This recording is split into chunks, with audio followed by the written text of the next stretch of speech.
What's up, guys? This is Simon from Frozen Card Gaming. I'm presenting to you today the 11th Reddit Yu-Gi-Oh! Non-Meta Tournament. Joining me today is my co-commentator. Would you like to introduce yourself?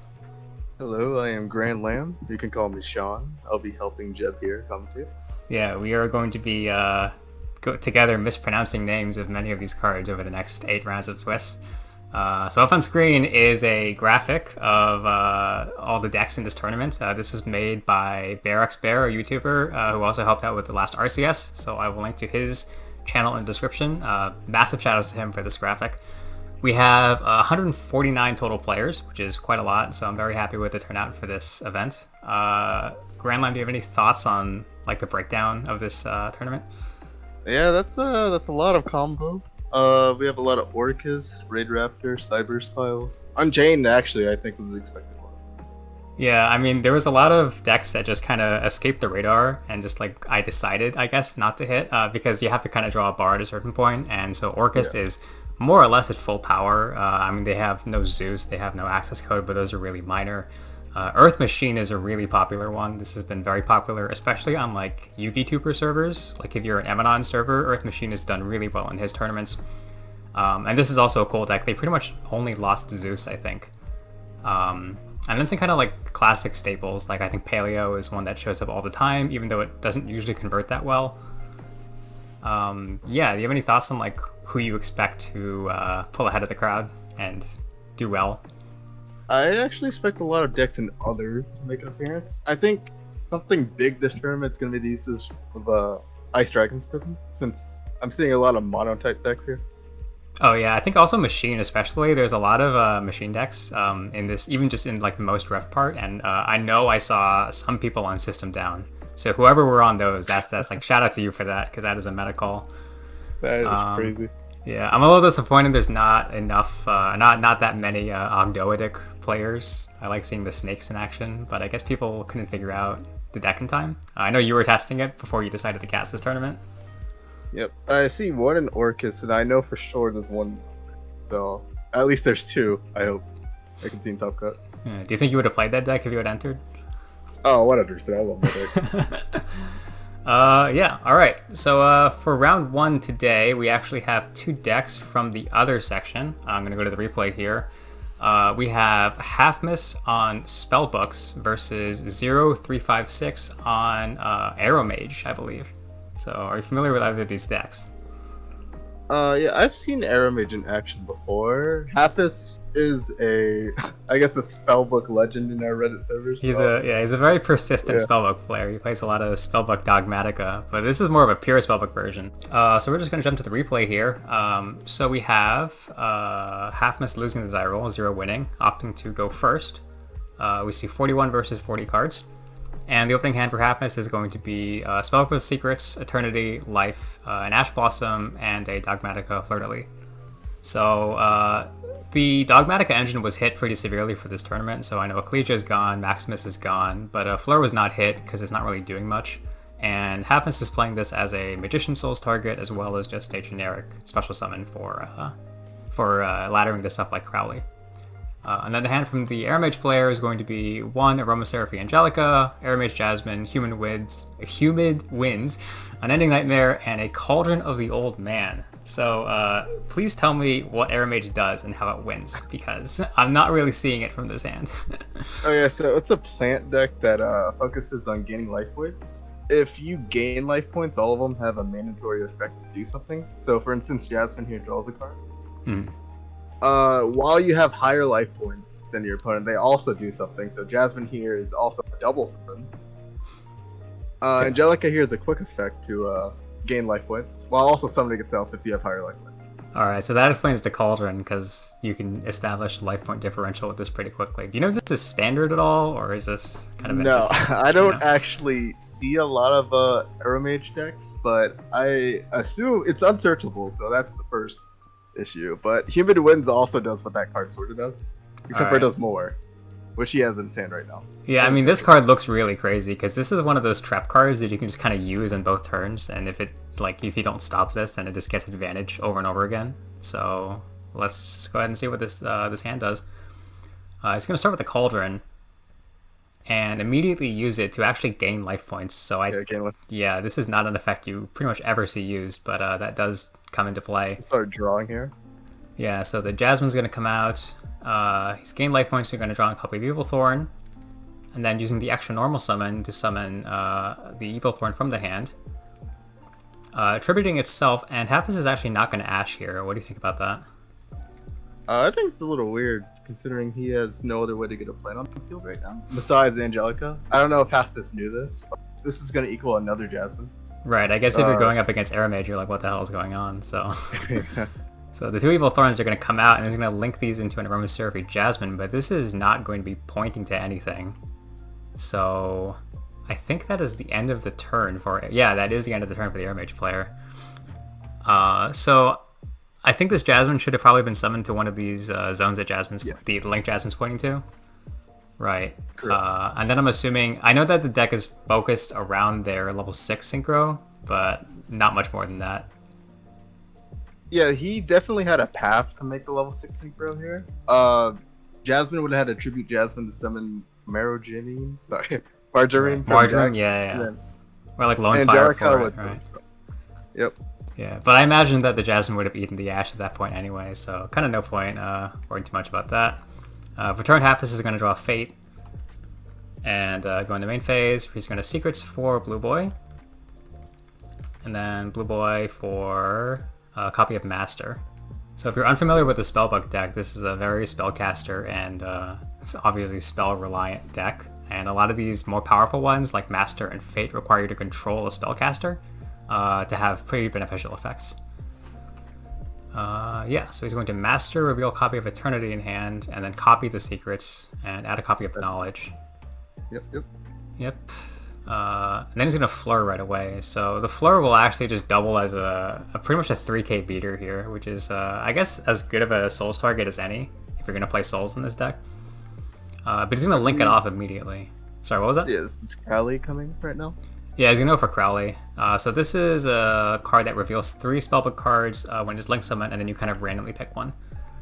So he's going to reveal, looks like Tower, Fate, and Secrets here. And he gets his Secrets, but he's already used a copy this turn, so that's not really going to do much for him. Then activating Life. So this is one of the weirder ones. I know that sometimes you typically only see like Secrets Knowledge splashed into like Invoked decks, and you never really see the other cards. I believe this is the Monster Reborn. Yeah, so he has to banish a spellcaster, and then he brings back another one. Okay. So are we seeing Flare come back here? Yeah, he's going to try to bring back Fleur, but Unending Nightmare in the main deck is a interesting choice from Zero that's going to just stuff out this life. And I know that Hapless's deck is actually very focused on kind of going towards Selene, because Selene is incredibly powerful in this deck. And so stopping that Fate is going to stop him from accessing that. He's going to Knowledge here, and then Chain Fate is channeling 2. This is a pretty cool play. So he's going to banish 3 Spellbooks from Graveyard to banish a card in the field, and then with the Knowledge, because this doesn't send until Resolution, he's going to be able to send the Fate on the field to draw 2 cards. That's pretty cool. Pretty neat way of maintaining card advantage. He's going to get rid of the Jasmine here, and then draw into Souls and Tower. That is a cracked draw.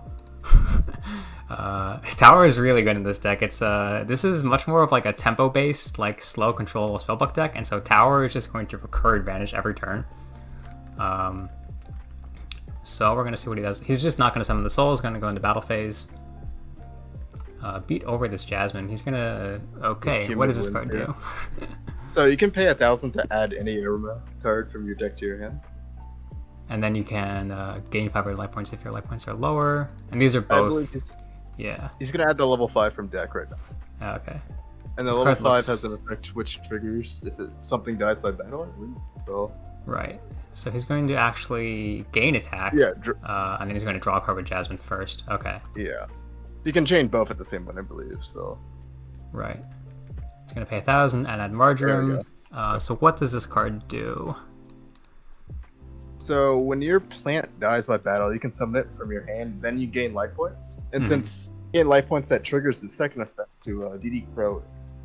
Cards in your opponent's graveyard equal to the number of, I believe, plants or Aroma cards. Oh, it's Aroma cards, and this is a generic banish, so this actually gets rid of Spellbooks in the graveyard. That's pretty crazy. Yeah. I also believe Yeah, what was that? If you have higher life points than your opponent, you don't take battle damage? Is that what? Yes. From attacks involving Involving plant reflex. monsters, yes. Okay, so the Marjoram is going to come out here. And then Zero is going to go ahead and gain 500 and then banish Spellbook of Fate from the graveyard. Which would typically be decent, yeah. It's a interesting half to decide to act that Human Wins either. Right, I mean, do you? If it's... I guess, yeah, I'm not sure what you say this Ash for. Maybe you're afraid of, like, cards like Lone Fire or Jasmine, and you're okay with them getting these little one-for-one trades, because this Human Winds is going to potentially just stay on field, right? And so it feels kind of bad, like, stopping one of the searches if you're just going to get, like, 2, 3, 4 more. So I'm not sure what the thought process is there, but I think it's totally reasonable to keep this. Going to summon Souls, sending a copy of Witchcrafter Golem or Ruru. So he plays more than one Souls target, it seems. And then he's going to pitch the Tower to Grave, actually. Really valuing that draw. I guess the Tower doesn't mean much with his Unending Nightmare up. And he's going to draw into Witch of the Black Forest and Ice Dragon's Prison. So Prison is strong here. Yeah, Ice Dragon is such an insane card this non-meta tournament, and a lot of people are playing it. And versus like a mono plant deck, it's going to be just ridiculous. Eternity is going to add back the Banished Fate. That's pretty cute, because I don't think he had a way to have a set Fate at the end of the turn, were it not for Marjoram banishing it. He's going to link for Celine. This is kind of the ace of his deck. That's a lot of counters. 5 counters. And removing 3. Witch, yeah. Oh, this comes from hand too, doesn't it? Yeah, he's using everything he's drew too. It's pretty nice. Right, that's really gotta feel really good. Oh, and this Abomination is gonna just rip this board apart. Which is gonna trigger here. Yeah, which is gonna grab Blue Boy for next turn. So I think you're feeling really good as Halfmas here. Set the Ice Dragon, and end phase Abomination is gonna get rid of the Human Winds. So yeah, that was a really solid turn. Drawing Aromage Jasmine for turn. He didn't set the Fate either. Right, he only has... Oh, he has 4 spellbooks? Maybe he feels that Ice Dragon is enough. I'm not really sure what he's afraid of getting blown out by here. Or it could just be valuing it for next turn. Because maybe, I know there's spellbooks that require you to like reveal a spellbook in hand, so maybe he wants to be able to like secrets for Master and then reveal the Fate. But yeah, the Cauldron's going to get another counter here. He's going to normal summon Jasmine. And then this is the same play from turn 1, yeah. And then both Marjoram and Jasmine are going to trigger. He gets to banish 2. This is actually kind of nuts. Is Marjoram mandatory, sorry? Let's see. If you gain LP, yeah, they seems to be mandatory. Very strange card design. And Jasmine's also mandatory. Yeah, that's kind of weird. Drawing to a copy of Laurel here. So he has 2 Aromages that special summon from the hand. Oh, Laurel's a pretty big one here. If he could use Angelica, that's the second special summon. Right, but he doesn't seem to have enough life points. He's down 100 right now. Angelica heals, sorry. If you target a monster. Oh, okay, he can gain LP. I see. So he's gonna go ahead and link into Aromaseraphy Jasmine, and then use Angelica in hand. Targeting a Marjoram in graveyard to attempt to gain life points. About to see Prison. And this is where the Prison's going to come out. So this is going to banish the targeted Angelica. This is going to banish the Angelica that sent itself, never mind. And also banish the Jasmine on the field. So that is really brutal. Zero will still gain the 2,000 life points, but that's not really going to be much of a consolation prize as he has the pass turn here. And Abomination is going to hit another card in the end phase. So there goes the Unending Nightmare. Draws another Blue Boy for turn. This is rapidly spiraling out of control for the Aromage player. Halfmas must be taking control of this game right now. Yeah, gonna go Secrets into Knowledge. Sending the Blue Boy in hand. Doesn't really need it at this point. Draws into a dead copy of Crescent. And a DD Crow. So he's actually main decking Crow. This is kind of interesting. And then just poking with Slaying an Abomination. In the end phase, Abomination is going to dismantle another card. Draws Aroma Garden. Still keeping Fate in hand. Right.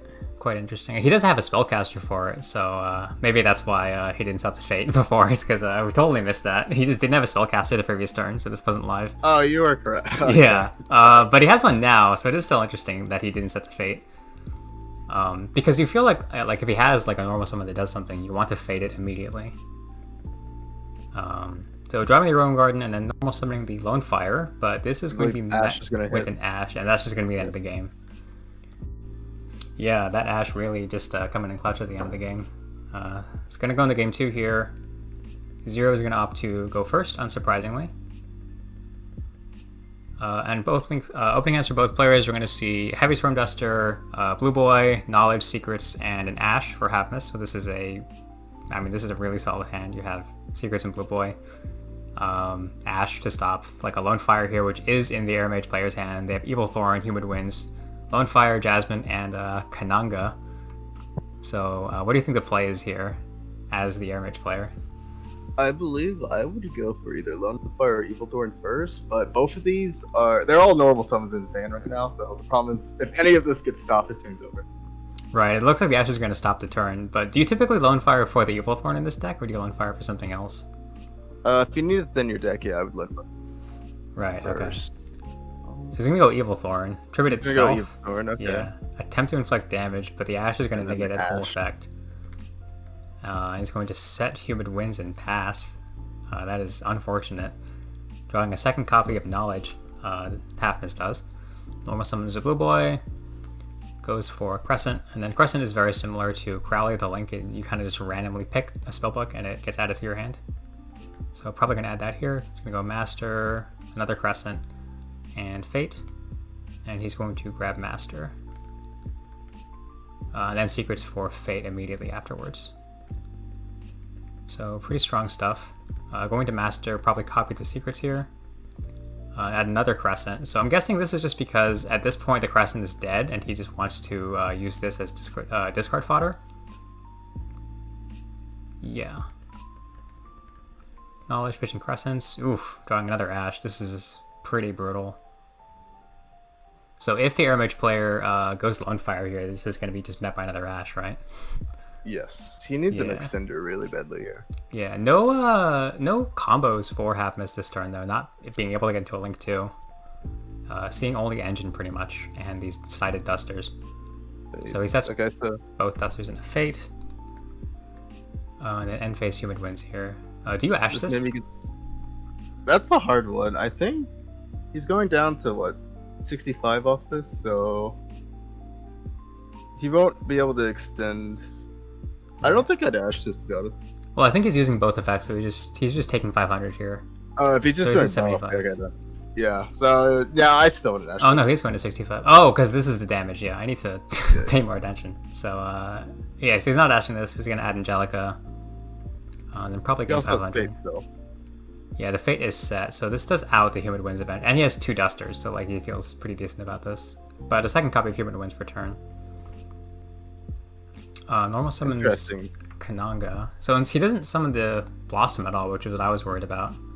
Kananga is a balance if you gain life points. Okay, so you target a spell trap. I see. This is just gonna get met by Fate, is it not? Heavy Storm Duster is a big one, yes. Right. So did he say? I'm guessing he was using the life point gain effect because they didn't pay anything for cost. And then you might as well just chain the Duster here because you're gonna have to at some point, right? Yeah. So I think it was attempting to gain life points to bounce. So could he not have chained the effect to pay 1,000? Yeah, he could have chained the Ash here. Okay, so there's a minor misplay from the Aromage player. A little unfortunate. Gonna go battle phase and just beat over this Blue Boy. I can activate Fate here, yeah. So you can go for 3, 2 actually. Oh, for 2? That's... Yeah. This is a throwback from like 2013 when you the Dragon Roller player would poke your Blue Boy and you would just flip your Blue Boy face down. You get another search. What spell would you add? Okay, Secrets? I'm gonna get Secrets, of course. This is triggering flipping face up, so that's quite a cute play. Setting the other Humid Winds and passing turn. That's probably gonna get met by a Heavy Storm Duster on this turn. Oh, he chooses not to. That's interesting. Because I hope he realizes that he's not gonna use these. So. Yeah, he could have probably just used both of these. Maybe he doesn't feel threatened by it. Gonna normal summon Witch. So this is a cool role of Witch in this deck. Because Artemis is now out, you can just kind of play this as a normal summon and it just gets pretty much whatever you want.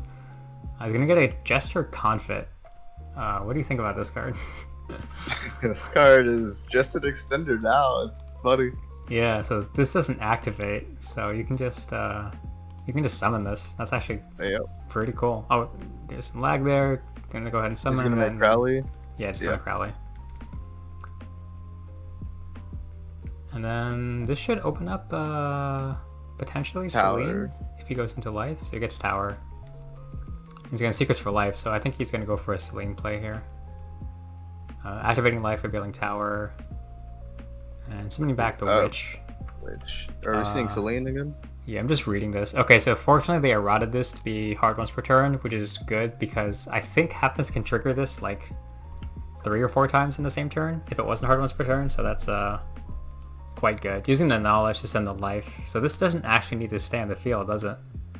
Oh, it's like Big Red. Interesting. Oh, it's like Big Red? Is that the comparison? Yeah, I remember that. How many people know life? You can just send the life here, get a free pot of greed pretty much, and then instantly link into a Celine. This is going to have a whole lot of counters. Ice Dragon's Prison's live also. Oh, draws an Ice Dragon. Yeah, that might just seal the game right there. So that is 7 counters. Going to go ahead and summon back the Witch. Yep. Then go into battle phase, attempt to swing over this Kananga. On the attack declaration, I'm going to use Humid Winds. Which effects does both? I don't think you can say that. I think you have to. Yeah. You have to say which one you're using. You have to say which one. Okay, they are clarifying in the chat. So he's going to use the effect to search. This is going to be met with a Heavy Storm Duster. You can't do that actually. Oh, because this says you can't conduct your battle phase. Yeah, you can't conduct your battle phase to turn you to this.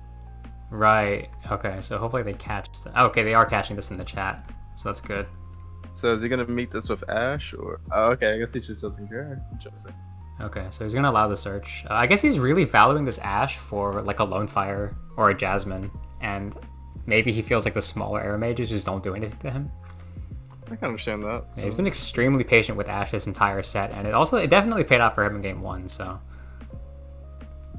setting back the Duster, Human Winds is gonna add Marjoram here. And then using the other effect to gain 500, and that's going to bounce the Duster back to hand. The attack goes through, and then just like in game 1, Marjoram will trigger. He's going to go to 65 off this. Banish 1. Banish a Crescent. Doesn't do that much, I don't feel like, because all of this is just ammo for Tower to return back, and with Eternity, the deck's grind is so good anyway that it... Yeah, Marjoram's Banish, I don't really see that becoming super relevant. Celine still has a summon. Actually, it would have been relevant here because Celine can still summon from graveyard. Right, but he's banishing spells, so I'm like wondering if it's better if you try to go for like monsters to get rid of. Yeah, because Celine can't bring back Lynx, so the only target he has is the blue boy. It's in defense, yeah. So maybe it was better to nuke this blue boy. Although Havens could just be going for an Abomination. No, he chooses not to. Plays Tower and passes. The top deck for turn is a Lone Fire Blossom. But again, choosing not to normal summon it. He's going to go for the Jasmine here instead. And then using the Humid Winds. Higher life points this turn, but yeah, that's right. Just going to be a Yeah, he knows the Duster's here, so there's not really much you can do about that. Then using Angelica. There we go, yeah. Targeting the Kananga and Grave, gaining 1400, and then using both Jasmine and Marjoram here. So both secrets are now gone from the graveyard. And I don't think Eternity has been used yet, so... He needs to draw still off Jasmine. Oh, they are catching this, yeah. So he draws into Cactus. What the hell? Cactus Bouncer. Is this standard? Floodgate. Yeah, I see a lot of plant decks play this, but I don't know if it's good or not. Okay, cannot be special summoned while another plant monster's on the field. Neither player can special summon onto it. This is hilarious. Since you're playing Aromage and you have Jasmine, you can just normal summon. Extra normal summon. That's hysterical. Yeah. So he's going to use Celine before battle phase. Summoning back the blue boy. Just as kind of a body. What's funny is that he's 50 life points behind now, so his other effects aren't like live right now. Oh, okay, so he would have been able to summon the Cactus Bouncer if he had just a little more. Yikes. However, that is tragic. with Celine dying right now, I believe that he's gonna be higher life after this. Right, We might see 150. on fire. Right, so he's up by 100 now. This is very tense, despite how high they both are. Using the effect he's of Angelica in the graveyard. I feel like this is incorrect here. Oh, that's just gonna be the Ice Dragon, yeah.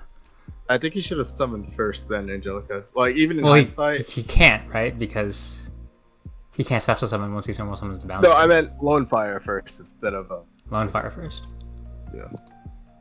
I mean, you have to imagine the Ice Dragon is gonna go for the Angelica at some point anyway, right? Yeah, but if he banishes Jasmine here, he just doesn't get. Right. So he's going to banish the Marjoram, actually, not the Jasmine, so that's quite interesting. That should be banished. Extra normal on the Lone Fire. And this is going to get ashed. Okay, so he opts not to normal summon the Cactus Bouncer here. Which I think would have been... Wow, that would have been massive, actually. Dang. Well, I mean, he has Blue Boy, right? So he can always just Eternity for whatever he needs. Yeah. And then he has 4 Spellbooks in the graveyard, so I think he always has an out to Cactus Bouncer, which is one of the weirdest sentences I've ever said. Standby phase tower, it's gonna put back this life. Another Blue Boy. Another Blue Boy, okay. Yeah, this is gonna grab Eternity, like I said, and then he's probably just gonna get back his secrets here. I'm gonna go into Crowley again just for the free search. Is there any disruption he could search off of Witch here? Off of Which? DD Crow? Yeah, he could get a Crow because we know he plays that. He can't get Ash. I know he plays Pankratops, and that is 0 defense, and this can search that, so that's kind of scary for later, because I don't know what you're ever doing as Aromage that stops a Pankratops, aside from a protected Cactus Bouncer, which might be a little too much to ask at this point. I got an Eternity back, Secrets, and then Secrets getting life. So this is probably going to be another Celine hitting the board. So I'm going to go Celine here, and Witch. Witch should be Chain Link 1, right? Because it's mandatory. It's mandatory, I believe. Yeah. Oh, is this also mandatory? Oh, it is. Okay. So it didn't matter. Oh, okay. Well, that's pretty neat. I guess he just goes the deck perfectly. That is a lot of counters again. Gonna use life here. Summoning back the other Celine. That's kind of nuts. I didn't know you could do that. I thought it had to be with a level. Funny. They don't future-proof cards made in 2013. Are you kidding me? Yeah. Gotta bring back the Blue Boy. This is gonna be another Abomination. I think the game just runs away here. Yeah, Abomination kind of soloed the game last time. And 0 is also at, I think, unsalvageably low life points. Does Aromage have a tool to come back when they're down this much on life points? No, I don't believe so, no. You needed to see the field spell. I don't think he's seen it once. He saw it in the first duel, but it just, he saw him in the Lone Flyer, and he died to the Ash Blossom, so we never saw it. Speaking of which, another Lone Fire here, and this is going to be met by the Fate. Yeah, Fate. And that is going to be the end of the game. Yeah, really, really strong performance from both these players. Spellbook especially, just kind of having control the entire time. FS definitely knows his deck. Yeah, and I think also what you mentioned about the Ice Dragon here was just really, really potent both times. I think both times it hit something really crucial. Like in the game 1, it got rid of a Marjoram and the Link, and then in the game 2, it stopped this Angelica from hitting the field. So, crazy. Yeah, cool stuff. Shoutouts to both players. This was a very cool round 1. We will be back with more features in later rounds. Please let us know what decks you want to see in the comments. And yeah, unless you have anything else to say, that's going to be the end of the video. That's it. Good game, guys. Alright. Remember to like and subscribe if you want more content like this. We will see you in a couple days for round 2. Peace.